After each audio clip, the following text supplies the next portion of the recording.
President Duterte vents out his frustrations toward the European Union during his speech in a high-level forum of ASEAN member countries.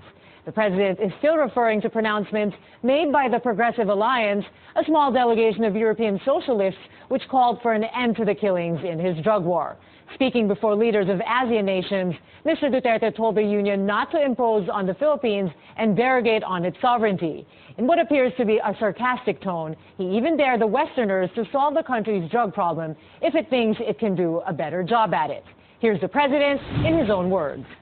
Then you can do it for us. Tell us. If you are ready to deal with the problem, I'd be happy to order my soldiers and my policemen just to relax. And if any Western country is interested to do it the civilized way, then come. I am inviting you to join the fray. And I would be glad to appoint you the lead role in the problem. But with the President directive now, then we'll have to communicate formally to the EU Ambassador, His Excellency Ambassador Yesen, that, as of now, hindi tayo tatanggap ng aid. It should not affect our overall relationship. It should not affect our trade. It should not affect our bilateral relationship. No? The president also lamented how many groups come to the country, criticize the drug war by counting the number of people killed without trying to find out why these people were killed. After a two-day jeepney strike early this week, the House Committee on Transportation tackles the government's proposed modernization program. Transport officials say they will implement it before the year ends. But leaders of jeepney groups continue to air their concerns. CN Arcangel reports. Sumunod kayo. Because January 1, pag may makita ako dyan, mga jeep ninyo na walang hindi na rehistro, luma, guguyurin ko yan sa harap ninyo. With President Rodrigo Duterte's statement, LTFRB Chairman Martin Delgra says concerned government agencies are working double time to roll out the jeepney modernization program. Yung sinasabi ng presidente talaga is to express the urgency of the modernization. So far as 100% by January. How can you do that? Insofar as 3%.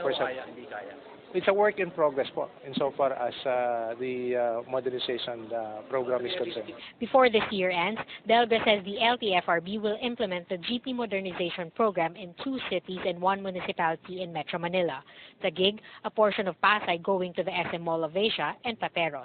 The pilot implementation will involve the launch of 100 new jeepneys compliant with the Transportation Department's specifications, such as having environmentally friendly Euro 4 engines and safety features such as a speed limit device, global positioning system, and a dashboard camera. Routes will also be reorganized depending on the commuter's needs.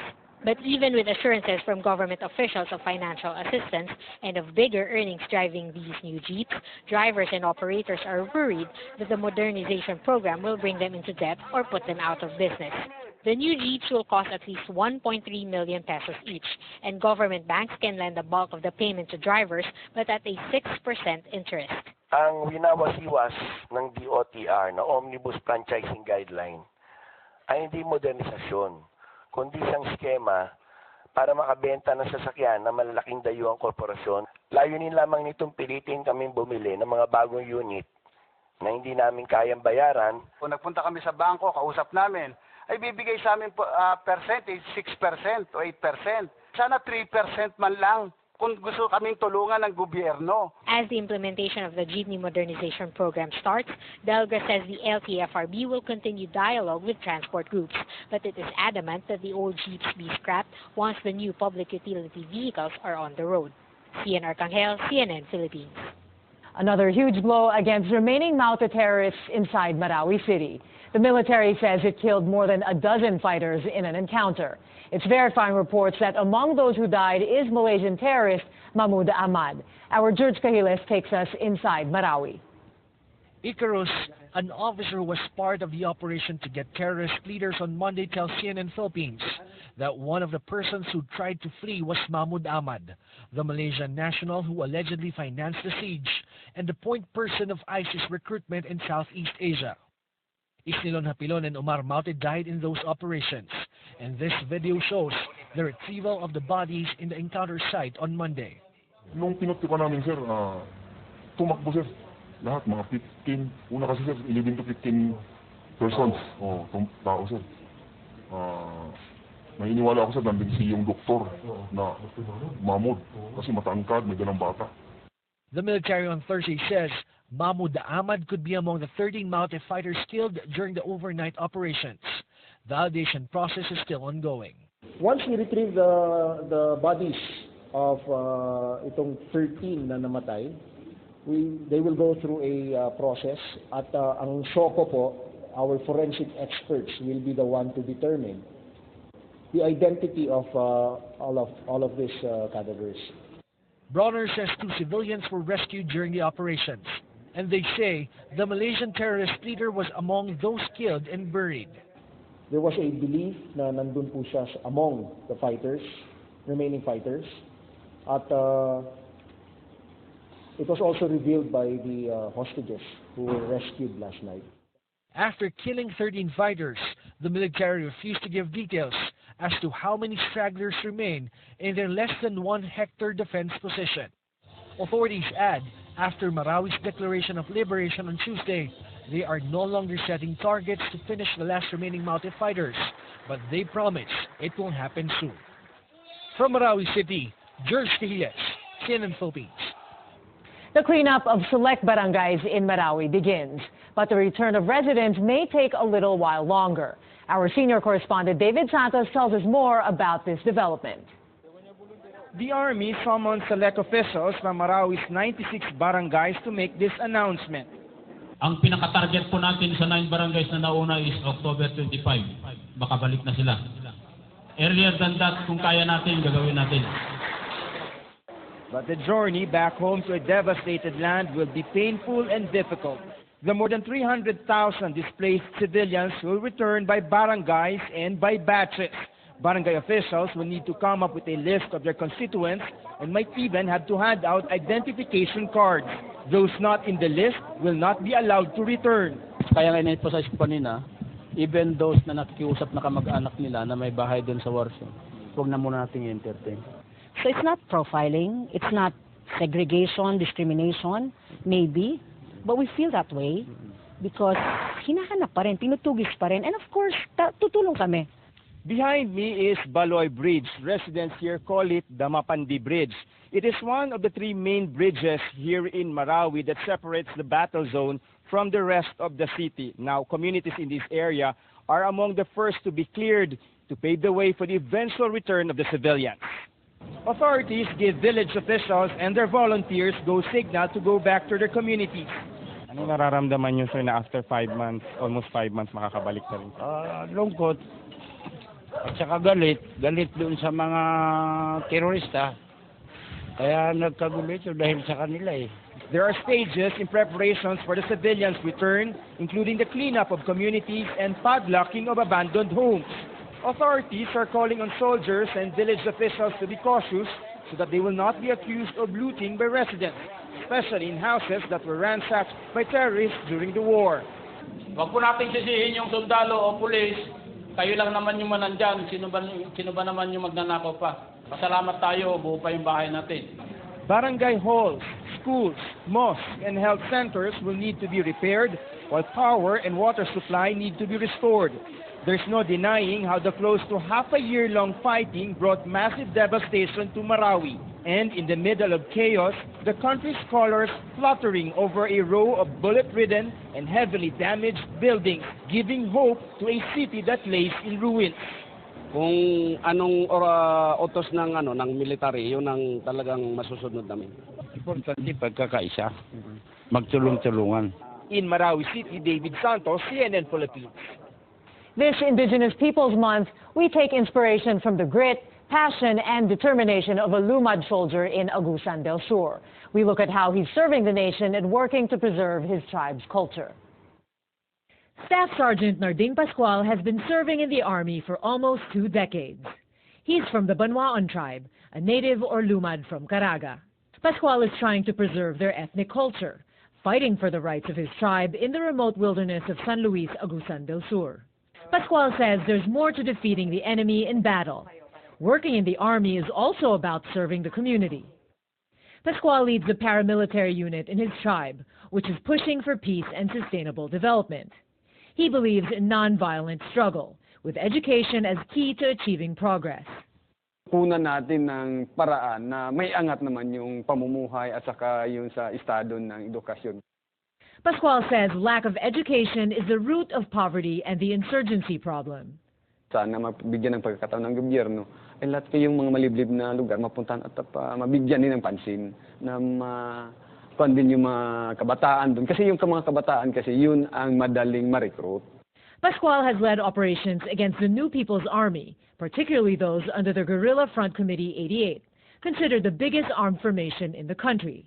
His efforts have brought peace and order to the Banwaon communities and weakened insurgent operations in the area. Pascual initiated a livelihood project in a falcata tree plantation, which is now maintained by members of Pascual's tribe. The falcata tree is used as raw material for paper and plywood. The Lumad soldier is working with other tribe leaders to secure a certificate of ancestral domain title for the Banwaon communities in Agusan del Sur. For his accomplishments, Pascual was awarded the Distinguished Conduct Star, the country's second highest military award after the Medal of Valor. He was also recognized this year among Metro Bank Foundation's list of outstanding Filipinos, the first of his Banwaon tribe to achieve such an honor. Itong napagtagumpayan ko ito, hindi naman sa sarili ko lang na ginagawa, kundi sabi ko nga, sa teamwork ito, sa buong tropa namin ng 26 IB, sa boss ko, sila naman yung nagbibigay ng guidance. He feels blessed and grateful for all he has. His hopes and dreams are for his Banwaon community. Marami pang kailangan namin doon, so dapat sana kaming matulungan. Kagaya ng eskwelahan, scholarship. Sana naman matulungan ka, pero mas dumarami pa yung makunan yung tribo namin na makapaglingkod pa, magsilbi pa sa bayan. His example of nation building and serving others is something we all should emulate. There's a new team to help untangle traffic across Metro Manila and adjacent provinces. Task Force Alamid springs into action following its launch at the Manila International Airport Authority on Thursday. The Interagency Council on Traffic formed the team to support the Metro Manila Development Authority. NLEX, wala naman doon ng MMD, doon kami magano. Airpan lugar, yung scope namin is not just Metro Manila. Sabi ko nga, at saka areas na hindi pwede yung MMD, like the airport, sa loob ng airport, sa loob ng seaports.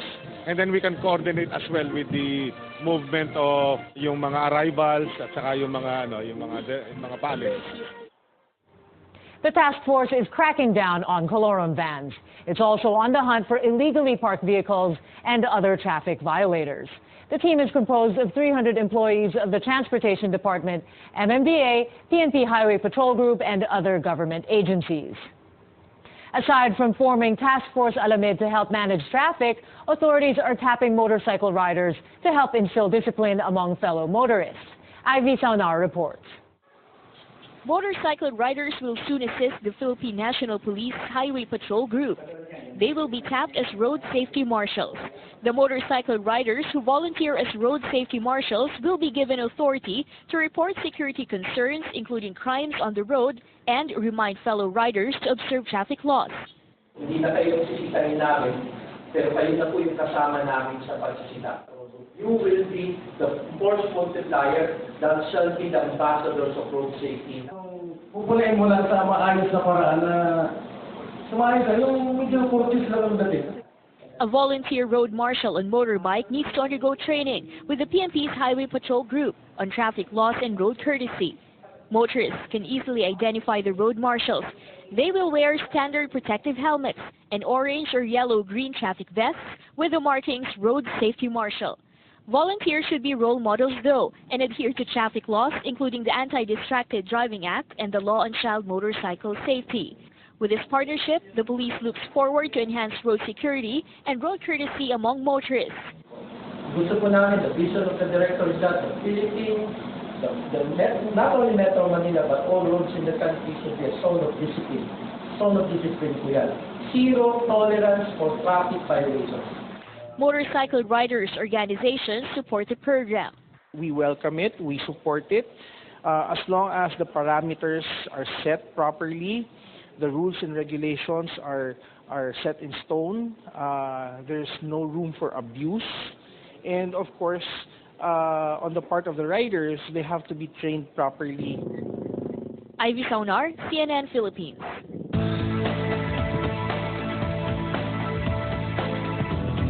Nearly 2 months before Christmas, the Trade Department says prices of Noche Buena items remain stable.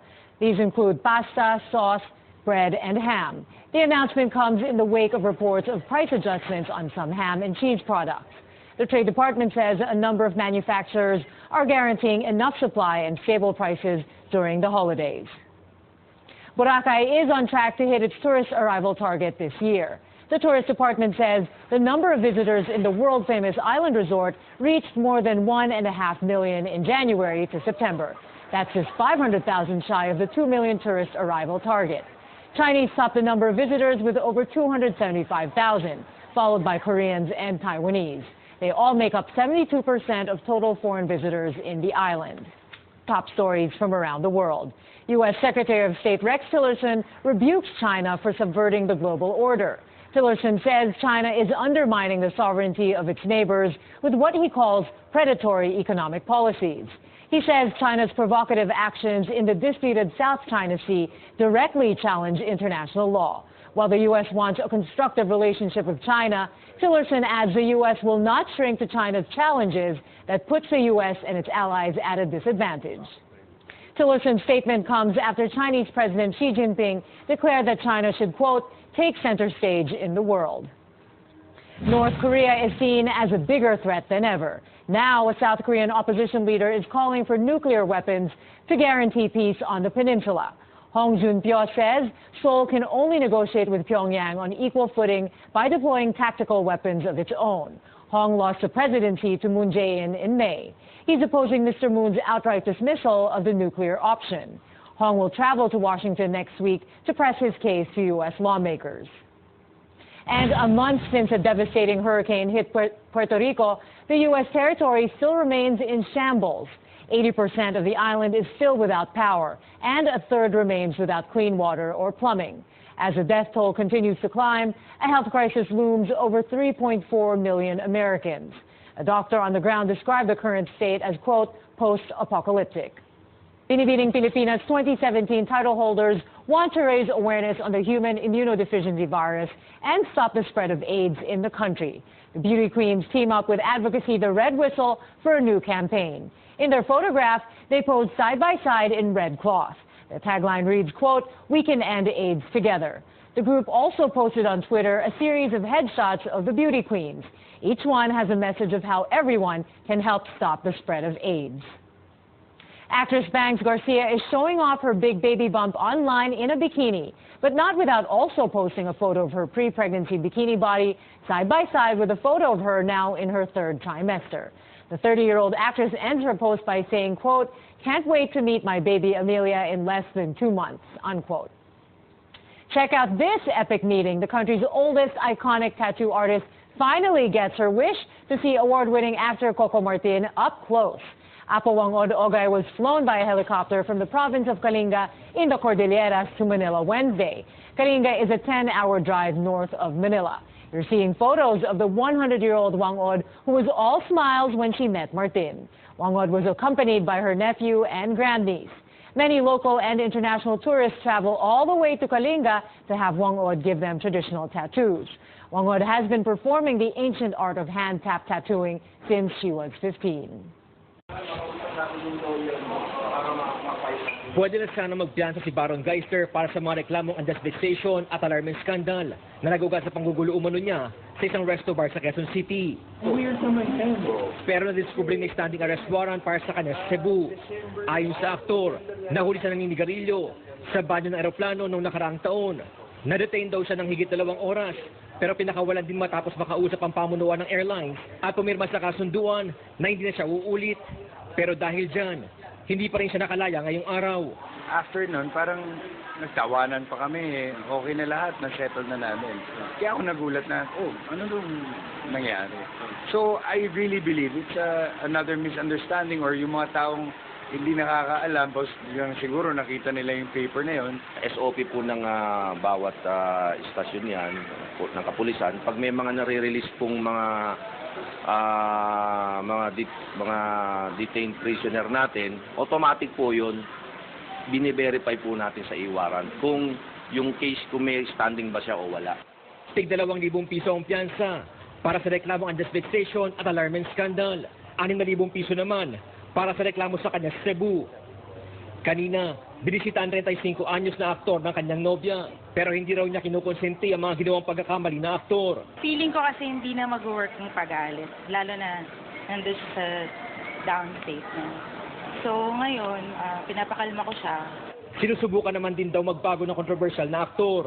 Aware naman tayong lahat na alcoholic siya, di ba? Inamin niya naman yan before. And he's trying his best to lessen it. Sa kabila raw ng pinagdaanan, sigurado pa rin daw na walang iwanan. Kapit. Kaya natin to, tsaka basta step by step. Slowly by slowly, sabi ko, kaya mo naman eh. Umaaksyon, Ryan Ang.